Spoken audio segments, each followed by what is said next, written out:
Geneva শহরে প্রায় 1 মাস হতে চলল সুগার জাংকুকের, অথচ টের মন গড়ল না।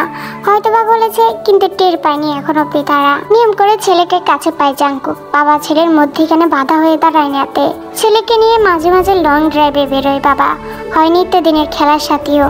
যেদিনটি হসপিটালের ডিউটি থাকে সেদিন পুরো দিন তেগুকে দেখভাল করে জাংকুক, নিজের কাছে নিয়ে রাখে।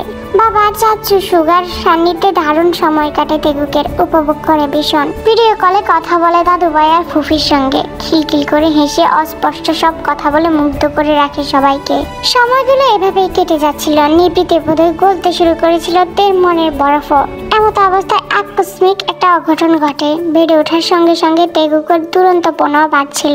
গত রাতে একটা ইংরেজি উপন্যাস পড়ায় ব্যস্ত ছিল তেগুক পাশে খেলা নিয়ে খেলছিল।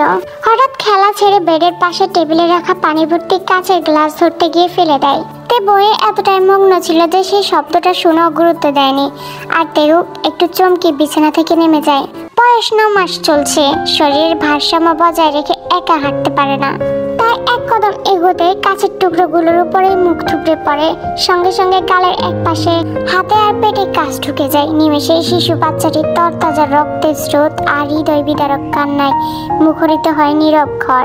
এরপর সারা ভারী আতঙ্কিত হয়ে পড়েতে সন্তানের এহেন দৃশ্য দেখে ডাক্তার সত্তা নিভে গিয়ে মাতৃসত্তা দিশেহারা হয়ে পড়ে। পাগল প্রায় হয়ে হাউমাউ করে কাঁদতে কাঁদতে দাঁতে দাঁত পিষে শ্বাসরুদ্ধ করে তেগুকের শরীর থেকে কাচের টুকরোগুলো বের করে। এরপর নরম কাপড়ে কেটে যাওয়া অংশগুলো বেঁধে ছেলেকে বুকে জড়িয়ে ছুটে চলে যায় নিচে। বাড়িতে ঘুম গিয়েছিল, তাই তাকে নিয়ে বেরিয়ে পড়ে হসপিটালের উদ্দেশ্যে। গালে আর পেটে দুটোই সেলাই পড়ে বাচ্চাটার, হাতে ব্যান্ডেজ। জাংকুক আর সুগাকে খবর জানালে তারা যেভাবে যে অবস্থায় ছিল সেভাবেই ছুটে আসে। এতটুকুনে একটা বাচ্চা, ছোট্ট শরীর, ধকল ঠিক কতটা গেছে ভাবতেই শিউরে উঠে জাংকুক। চোখ মুখ লাল করে বিধ্বস্ত হৃদয়ে দাঁড়িয়ে থাকে। ছেলেকে নিজের কাছে চাইলে জানানো হয় তেগুককে দুগ্ধ পানে ঘুম পাড়ানোর চেষ্টা করেছে তে। মধ্যরাত হসপিটাল কেবিনে ঘুমে ভিভোর তেগুক। পাশেতে টলমল চোখে ছেলের ব্যান্ডেজ করা অংশে তাকিয়ে আছে। জাংকুক এলো তখন, একটু চমকালোতে। এক পলক তাকিয়ে দৃষ্টি ফিরিয়ে নিল। দোষারোপ করতে উস্তাদ জাংকুক, এখন রাগ ঝাড়বে, দোষারোপ করবে, আক্রোশে ফেটে পড়ে অনেক কটু বাক্যই আওড়াবে। জানিতে মনটা তার ক্ষত বিক্ষত এখন। জাংকুকের দোষারোপ ক্রোধ সহ্য করার শক্তি নেই, আর না আছে প্রতিবাদ করার সামর্থ্য। তাই কান্না বিগলিত কণ্ঠে বলল, প্লিজ যত রাগ ঝাড়ার, যত দোষারোপ করার পরে করো। এই মুহূর্তে মনের দিক দিয়ে আমি ভীষণ আহত। বেডের একপাশে চুপচাপ বসলো জাংকুক, রক্তিম দৃষ্টি ছোড়া ছেলের ব্যথাতুর মুখে স্থির। তের দিকে তাকালো না, শুধু প্রত্যুত্তরে বলল, রাগ, দোষ, আমার সন্তানের কোনো বিপদেই তো আমি থাকতে পারিনি। ওর একটু একটু করে বেড়ে ওঠা এই পৃথিবীতে আগমন, এর কোনো অনুভূতি আমি পাইনি। না ওর পাশে থাকতে পেরেছি, না ওর মায়ের। তাহলে আজ কোন অধিকারে দোষারোপ করব? কি স্পর্ধায় রাগ ঝাড়বো? দূরে আসা গলায় কথাগুলো বলে ডান চোখ বেয়ে অশ্রু গড়িয়ে পড়লো তার। টলমল দৃষ্টিতে তা দেখলো বুকের ভেতর রক্তক্ষরণ হয়ে গাল বেয়ে নোনা পানির ধারা নামলো তারও। অনুভব করলে একই রক্তক্ষরণ জাংকুকের হচ্ছে। সে যেমন তেগুকের মা, জাংকুকও তেগুকের বাবা। তার থেকে আজ যেন জাংকুকের যন্ত্রণাটাই বেশি। অপরাগতার যন্ত্রণা আছে ভীষণ ভয়ানক। কেটে গেল বেশ কিছুদিন। আজ তেগুকের সেলাই কাটা হয়েছে, কান্নাকাটি করেছে খুব। বাবা মা মিলে আগলে রেখেছে সম্পূর্ণ সময়। ছেলেকে সামলাতে গিয়ে না খাওয়া হয়নি কারোরই। দুপুরের পর তেগুক ঘুমালো বাবার বুকে। সারা বাড়ি ঘুরে ঘুরে ছেলেকে ঘুম পাড়িয়েছে জাংকুক। তেও নিজের সব কাজ ফেলে জাংকুকের পিছু পিছু ঘুরেছে। না জানি কখন তার প্রয়োজন পড়ে, কিন্তু না, প্রয়োজন পড়েনি মায়ের। বাবাই সব সামলে নিয়েছে। তাই সে গিয়ে বিছানা ঠিকঠাক করলো। জাংকুক এসে শুয়ে দিল তেগুককে।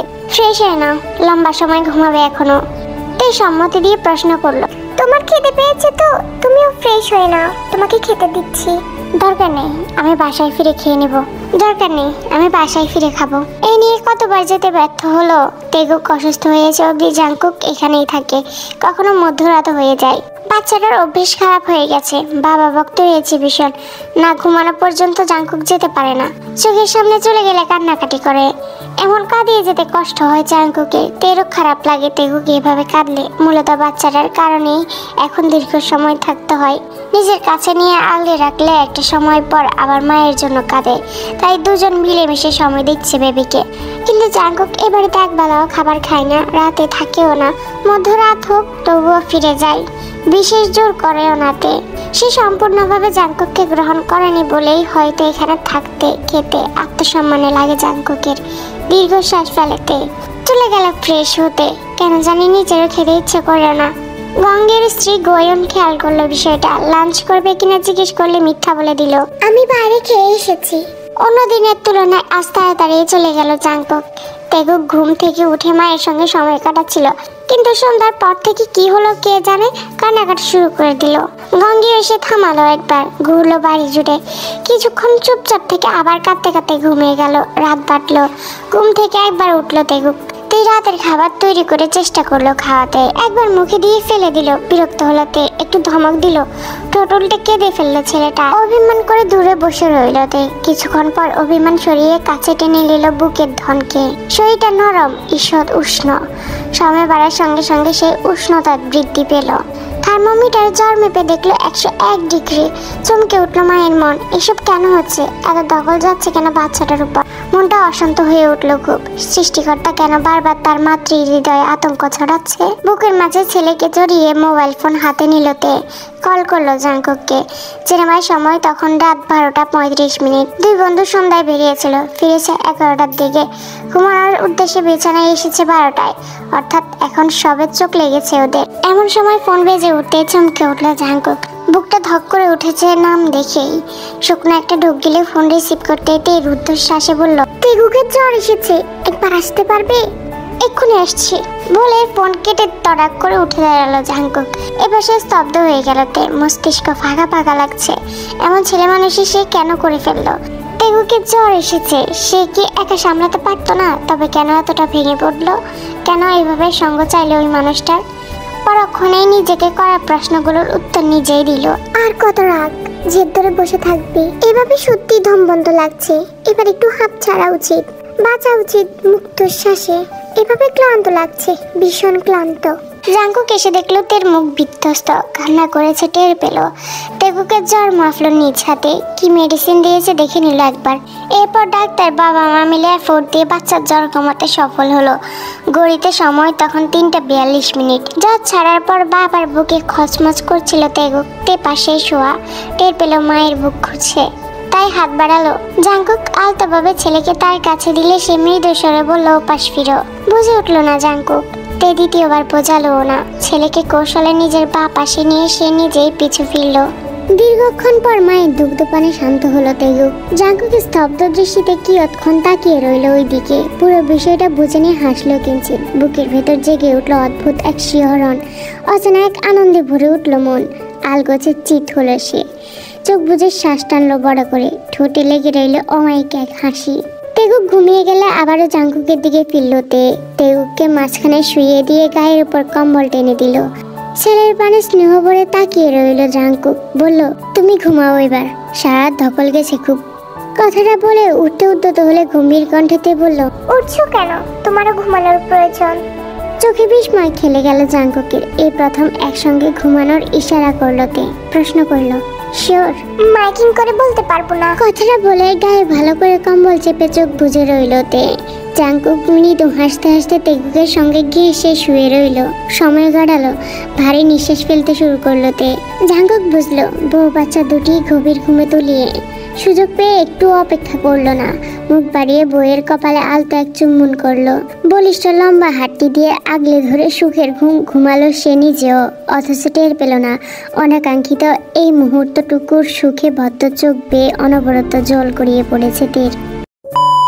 কেটে গেল আরো কিছুদিন। তেগুক এখন সুস্থ আছে। আগের মতোই চঞ্চল হয়ে উঠেছে বাচ্চাটা। যা দেখে তে আর জাংকুকের মন খুশিতে ভরে উঠল।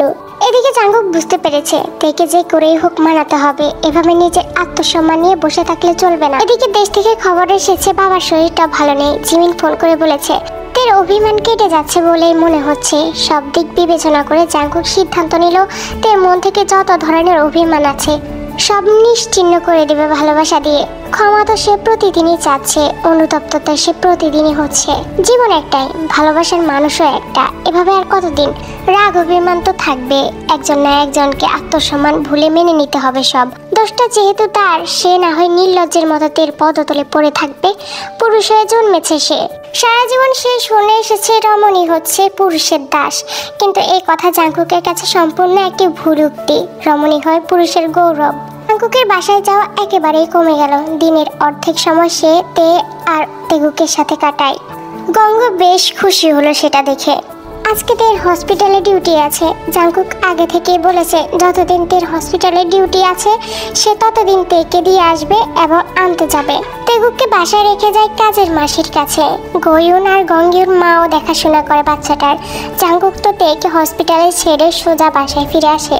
আজকে একটু আগে আগেই বের হয়েছে দুজন। তে দ্বিমত করেনি, হয়তো জেনে গেছে যে জাঙ্কুকের মনে কিছু চলছে। তাদের একসাথে থাকা হলো তেমন কিছুই ঘটেনি। আর কেন জানি জাঙ্কুককে তে বিশ্বাস করে, হয়তো তার স্বামী হওয়াতে ছেলেটা আজ 4 বছর হলো তার থেকে দূরে আছে। অথচ তাকে কাছে পাওয়ার পর তার অনুমতি ছাড়া ছুঁয়ে পর্যন্ত দেখেনি। ব্যাপারটা অদ্ভুত আর বিশ্বাস করতে কষ্টসাধ্য হলেও এটাই সত্যি। তে ছোট ছোট পায়ে এগিয়ে যাচ্ছে গাড়ির দিকে। জাঙ্কুক গাড়ির সাথে হেলান দিয়ে দাঁড়িয়ে আছে। চেহারায় একটা মিষ্টি হাসি খেলা করছে তার। তে সারা শরীরে শিরশিরে একটা অনুভূতি বয়ে গেল ওই হাসি দেখে। জাঙ্কুকের ফন্দি ঠিক বোধগম্য হলো না তার।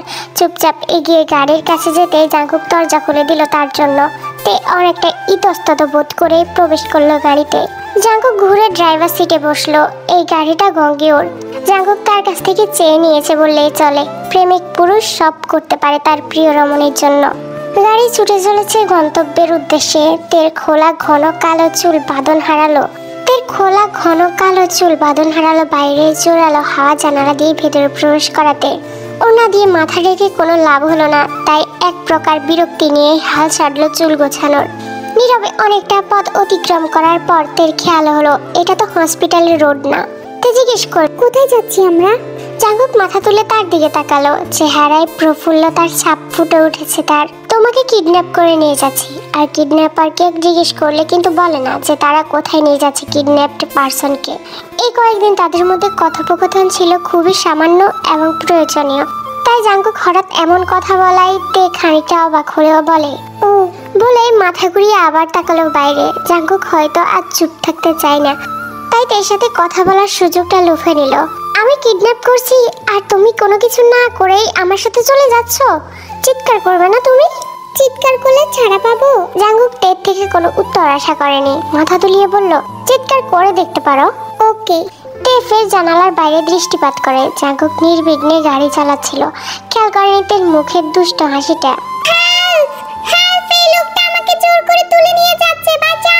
তারা মেন রোডে ছিল। হঠাৎ তে মাথা বাইরে নিয়ে চিৎকার করতে শুরু করে। রাস্তায় আবার ট্রাফিক পুলিশ ছিল। দূরে দূরে তাদের সামনে চিৎকার করা শুরু করে দেয় তে। জাঙ্কুক চমকে উঠে পাশে তাকায়। তার চোখ বড় বড়।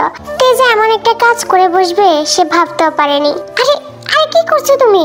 আমি তো মজা করছিলাম। কিন্তু কে শুনে কার কথা? তে চিৎকার করে যাচ্ছে। জাঙ্কুক গাড়ি থামিয়ে তেকে থামাবে কিনা ভাবতে ভাবতে গাড়ির জানালার পাশে আয়নায় খেয়াল করলো ট্রাফিক পুলিশ গাড়ি নিয়ে তার পিছু নিয়েছে।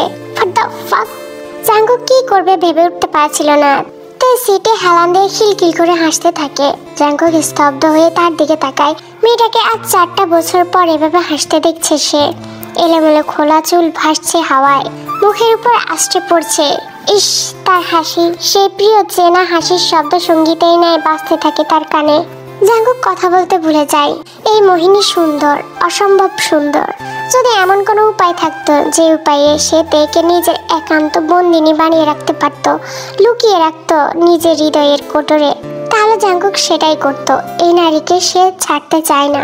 সে থেকে প্রাণ দিয়ে আগলে রাখবে। ভুল হলে লাথি খাবে, তাও আগলে রাখবে। জাঙ্কুক বুঝতে পারেনি কখন তার সামনে পুলিশের গাড়ি এসে থেমেছে। আর একটু হলে ধাক্কা খেয়ে দুজনেই মারা পড়তো। কিন্তু জাঙ্কুক তার আগে ব্রেকে চাপ দিয়ে গাড়ি দাঁড় করায়। তের বিচলিত মুখশ্রীতে দৃষ্টি বলিয়ে এসে ভাবলো, তোমার হাসি শুনতে শুনতে যদি আমি মরতাম আমার জীবন ধন্য হতো। দুজন দীর্ঘদেহী পুরুষ পুলিশ এসে জানালার দ্বারে দাঁড়িয়ে জার্মানি ভাষায় জিজ্ঞেস করলো, কি হচ্ছে এখানে? তে ঠোঁট কামড়ে হাসছে জাঙ্কুকের চেহারা দেখে। লোকটার নাজেহাল অবস্থা চমকে জাঙ্কুক উত্তর দিল, হোয়াট? যেহেতু জাঙ্কুক বাঙালি, জার্মানি ভাষা বুঝে না। আগের পুলিশম্যান সেটা বুঝে ইংলিশে বলল, what's going on here? Did you kidnap this lady? Jungkook একটা ঢোক গিলে জবাব দিল, no, she is my wife. Officer, I am very sorry. আমি আসলে একটু মজা করছিলাম, প্লিজ ওকে কিছু করবেন না। ও কিছু করেনি। পুলিশের বিশ্বাস হলো না তার কথা। সন্ধিহান চোখে দুজনের দিকে তাকিয়ে সে পাসপোর্ট আর যাবতীয় ইনফরমেশনগুলো চাইলো। অতঃপর কনফার্ম হয়ে তারপর ছাড়লো দুজনকে। জাঙ্কুক একটা বড় নিঃশ্বাস ফেলে তের দিকে তাকায়। এটা কি হলো? তে এসে জবাব দেয়, কেন মজা পাওনি? খুব তো আমাকে কিডন্যাপ করতে এসেছো। জাঙ্কুক কিছু না বলে একটা নির্জন জায়গায় গাড়ি দাঁড় করায়, যেখানে জনমানব খুব একটা দেখা যাচ্ছিল না। রাস্তায় কয়েক সেকেন্ড পর পর গাড়ি যাচ্ছিল, এইটুকুই। জাঙ্কুক তার পাশের জানালার কাছ তুলে দিতেই তে ভয় পেয়ে যায়। ধমনী থেকে সারা শরীরে রক্তের স্রোত বাড়ে। তে আশ্চর্য হয়ে তাকায় জাঙ্কুকের দিকে, যে এগিয়ে এসেছে তার খুব কাছে। জাঙ্কুক মৃদু হেসে তের ঠোঁটে চোখ বুলায়। মজা পাবো না? খুব মজা পেয়েছি। তুমি? জাঙ্কুক সরে যায়। চিন্তা নেই, আমি বাঘ নই যে তোমাকে খেয়ে ফেলবো। হাজবেন্ড হই, এটুকু অধিকার তো আছেই। তে চুপ করে থাকে, তার আর কোনো কথা বলার ভাষা নেই। জাঙ্কুক তাকে নিয়ে একটু ঘুরে ফিরে হসপিটালে দিয়ে আসে। সেদিন থেকে হসপিটাল থেকে নিয়ে আসার সময় তে খেয়াল করলো জাঙ্কুক বেশ চুপচাপ, কোনো কথা বলছে না, মুখটা পাংশুটে বর্ণের হয়ে আছে। তে জিজ্ঞেস করতে চাইছিল যে কেন তার মন খারাপ, বাড়িতে কিছু হয়েছে কিনা। অনেক সাহস করে সে জিজ্ঞেস করলো, কিছু কি হয়েছে? তের প্রশ্নে জাঙ্কুক একটু চমকে তার দিকে তাকায়। তে যে তার মন খারাপ সেটা বুঝতে পেরেছে। এই কথাটা ভাবতে তার মন প্রফুল্ল হয়ে উঠল। বাবা অনেক অসুস্থ, আজকে সকালে হসপিটালে ভর্তি করানো হয়েছে। আমি মাকে হারিয়েছি, বাবাকে হারাতে চাই না। তে দমে যায়। বাবা অসুস্থ? জাঙ্কুকের মনের অবস্থা যেন তে উপলব্ধি করতে পারছে। নামজনকে সে নিজের বাবার মতোই ভালোবাসে। মানুষটা তাকে ছায়ার মতো আগলে রেখেছিল, নিজের মেয়ের মতোই ভালোবেসেছে। আজ এই ক্রান্তিকালে সে বিদেশে পড়ে আছে, তার নাতিকে তার কাছ থেকে আলাদা করে রেখেছে। না, তে এভাবে আর বসে থাকতে পারবে না। জিন মারা যাওয়ার আগে তাকে ঘরে তুলতে চেয়েছিল, এখন যদি সে ওই ঘরে ফিরে যাওয়ার আগেই না, তেকে এবার ফিরে যেতেই হবে। তার মুখে জাঙ্কুকের মতো যেন কালো মেঘ ভর করেছে। সে জানালো, দেশে ফিরে যাব জাঙ্কুক। জাঙ্কুক তার দিকে অবাক হয়ে তাকায়। আমি আর এখানে থাকতে চাই না। আমি বাবাকে তার নাতি ফিরিয়ে দিতে চাই, বৌমার সেবা দিতে চাই, তার হক আমি নষ্ট করতে চাই না। জাঙ্কুক স্নান হেসে রাস্তায় নজর দেয়। আর যেন এমন খুশিতে সে প্রাণ খুলে হাসতে পারছে না, মন ভার হয়ে আছে। গাঙ্গেওয়ার তার পরিবারের থেকে বিদায় নিয়ে তে, জাঙ্কুক আর সুগা পাড়ি জমালো নিজ দেশে। বাড়িতে পৌঁছাতে পৌঁছাতে সন্ধ্যা হয়ে গেছে। জাঙ্কুক তের হাত ধরে তেগুককে কোলে নিয়ে হাঁটতে শুরু করলো। তার ভীষণ নার্ভাস ফিল হচ্ছে। এতদিন পরে এই বাড়িতে আবার পা রাখতে চলেছে সে। সবাই তাকে আগের মতো মেনে নেবে তো? এই ভাবনাগুলোই তার মাথায় ঘুরছিল। জাঙ্কুকের হাতের স্পর্শে সে যেন ভরসা পায়। চোখ দুটো অশ্রুসিক্ত হলো। সুগার মুখে শান্তির হাসি ফুটে ওঠে তাদের এমন মুহূর্ত দেখে। এই পরিণয় তো সে চেয়েছিল। একদিকে জিমিনকে এতদিন পরে কাছে পাওয়ার আকাঙ্ক্ষা, আর একদিকে তেরা জাঙ্কুকের মিলন। নামজনকে হসপিটাল থেকে বাড়িতে ফিরিয়ে আনা হয়েছে। এখন খানিকটা সুস্থ আছে সে। ছেলে আর ছেলের বউকে দেখে উঠতে উদ্যত হলে তে গিয়ে তার হাত ধরে তার পাশে বসে পড়ে। অনেকক্ষণ যাবৎ কান্না করে। জিমিন তেগুককে দিয়ে আসে নামজুনের কাছে। বাড়িতে প্রবেশ করতে সে তেগুককে কোলে নিয়েছিল। এতদিন ভিডিও করে দেখেছে তেগুককে, এখন বাস্তবে দেখলো। জিমিন আহ্লাদে আটখানা হয়ে যায়। ফাঁকে ফাঁকে সুগার সাথে চোখাচোখি হচ্ছিল তার। নতুন করে একটি পরিবার আবার মিলিত হয়, খুশির বন্যা বয়। পরবর্তীতে ওই উপলক্ষে পরের দিন একটি পার্টির আয়োজন করতে যায় নামজুন। অবশ্য তে জোর দিয়ে বলেছে তাকে বিছানায় থাকতে হবে, তারা সব সামলে নিবে। মানুষের চারপাশ ঘিরে একটি বৃত্ত থাকে, যা কখনো জটিল, কখনো আবার খুব সহজ আর সুন্দর। ছোট্ট একটি জীবন যার উত্থান পতন ঘটে বিস্তর। এসব মেনে নিয়ে জীবনের পথে অগ্রসর হতে হয়। জীবনের নিয়ম এটাই। ভোরবেলা জাঙ্কুক তৈরি হয়েছিল, রাতের তেগুক জ্বালিয়েছে। আজ খুব ঘুম হয়নি তের, তাই সে ঘুমাচ্ছে। ঘুম জাঙ্কুক করে হয়নি। তবু আজ বন্ধু বান্ধবীরা আসবে, কিছু বাজার করতে বেরোচ্ছে সে। তৈরি হয়ে বেরোনোর জন্য পা বাড়াতেই শুনতে পেল, কোথায় যাচ্ছ? তে উঠে বসলো। জাঙ্কুক থেমে যায়, ঘাড় ফিরিয়ে তাকিয়ে বলল, বাজারে। সচকিত হয়ে বিছানা ছাড়লো তে, চিন্তিত হয়ে বলল, তুমি বাজার করতে পারবে? পারতে হবে। ইস, জাঙ্কুককে কি এত কাঠিন্য গম্ভীরতা মানায়? এ যেন হঠাৎ করে দুরন্ত কিশোর পরিপক্ক যুবকে পরিণত হয়েছে। চুলোই যাক সে চিন্তা। জাঙ্কুক যে রূপে পদার্পণ করুক, আগে বুঝতে হবে তাকে নিয়ে ওর অনুভূতিটা এই মুহূর্তে ঠিক কি। অনুভূতি না বুঝে সে পূর্ণ অধিকার খাটাতে পারবে না। সে জানে জাঙ্কুকের কাঁধে এখন অনেক বোঝা। স্বামী শব্দটা আজ বড় ভাড়াটি লাগছে তার কাছে। বেয়াক্কেল, চঞ্চল, মাথা খারাপ জাঙ্কুক যতটা সহজ ছিল, আজ এই নির্লিপ্ত গম্ভীর জাঙ্কুক ততটাই কঠিন। দীর্ঘশ্বাস ছাড়লো তে, রয়ে শুয়ে বলল, আমি আসি তোমার সঙ্গে। কপাল কুচকে তাকালো জাঙ্কুক। কিছু একটা ভেবে অনুমতি দিতে গিয়েও থেমে গেল। তেগুকের পানে তাকিয়ে বলল, ঘুমোচ্ছে, একা রেখে যাওয়া যাবে না, কান্না করবে। কিছু হবে না, কাউকে বলে যাই খেয়াল রাখতে। আর কতক্ষণই বা লাগবে? ও দূরটা আমরা চলে আসবো। বাজার দূরে নয়, হেঁটে 5 মিনিট, তাই গাড়ি বা বাইক নিল না দুজনে। সকালবেলা হাঁটলে শরীর আর মন উভয়ই ভালো থাকে, তাই তে বলল, চলো হেঁটেই যাই, মনটা ভালো লাগবে। এক পলক তাকালো জাঙ্কুকের দিকে, কিছুই বলল না জাঙ্কুক। হাঁটতে শুরু করলো। হাঁটতে হাঁটতে ওরা বাজারে পৌঁছে গেল। ওর মাথা নিচু করে চললো কাঁচা বাজারের দিকে। সবকিছুর বেশ চড়া দাম। প্রথম দোকানে গিয়ে টমেটো কিনলো জাঙ্কুক। যা দাম চাইলো তাই দিল। তে কিছু বলার সুযোগ পেল না, কিন্তু পরের দোকানে অন্যান্য সবজি কিনতে গিয়ে জাঙ্কুককে কিছু বলার সুযোগ দিল না সে। জামা কাপড়ের মতো সবজিতে তেমন দর দাম করা যায় না, তবুও সবকিছুতে 10 টাকা হলো কম দিল তে। জাঙ্কুক ইশারা করলো অনেক। তার ভীষণ লজ্জা লাগছিল। এমন না যে সে কম টাকা নিয়ে বাজারে এসেছে, বর্তমান যা বাজার মূল্য জানে সে, তাই পকেটে টাকা থাকা সত্ত্বেও এমন কিপটিমি করার মানেই হয় না। সবজির দোকান থেকে ওরা এবার মুরগির দোকানে পা বাড়ালো। জাঙ্কুক স্বাভাবিক গলায় বলল, এমন করে দাম করছো কেন? কিভাবে ওনারা? আমাদের কি পয়সা নেই? আশ্চর্য হয়ে তাকালো তে, মানেটা কি? টাকা আছে বলে যে যা দাম চাইবে তাকে তাই দিতে হবে? চোখ দুটো ছোট ছোট করে সে বলল, টাকা থাকলে যে যাই চাচ্ছে তাই দিব নাকি? ওনারা বিজনেস করেতে, সবজি বিক্রি করে সংসার চালায় ওনারা। আহারে ধরো, তোমার কি মনে হয় 2 পয়সা লাভ না করে যে দাম বলছি তাতেই দিয়ে দিয়েছে?